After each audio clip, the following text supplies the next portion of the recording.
Hi అండి. మెత్తాలు tomato curry అండి. ఎలా చేసేస్తానో చూసేద్దురు రండి. ఫస్ట్ గిన్నె పెట్టుకొని గిన్నెలో ఆయిల్ వేసుకొని మనం ముందుగానే క్లీన్ చేసి పెట్టుకున్న మెత్తాలు వేసి బాగా కలర్ చేంజ్ అయ్యేదాకా ఫ్రై చేసుకోవాలండి.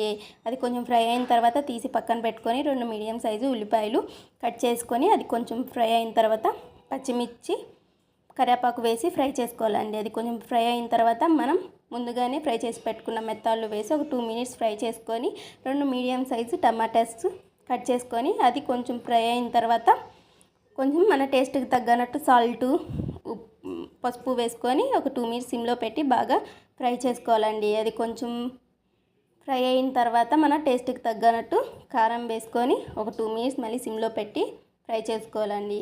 మనకి గ్రేవీ కావాలనుకుంటే కొంచెం వాటర్ యాడ్ చేసుకోవచ్చు. నేనైతే యాడ్ చేసుకుంటున్నాను. అది వాటర్ యాడ్ చేసుకొని మీడియం ఫ్లేమ్లో ఒక 2 మినిట్స్ బాగా కర్రీ దగ్గరికి వచ్చేదాకా ఫ్రై చేసుకోవాలండి. చూసారా ఎలా వచ్చిందో? కొత్తిమీర చల్లేసుకోవటమేనండి, అంతే. టేస్టీ మెత్తాళ్ళు టమాటో కర్రీ రెడీ అండి. ఈ వీడియో కానీ మీకు నచ్చినట్లయితే సబ్స్క్రైబ్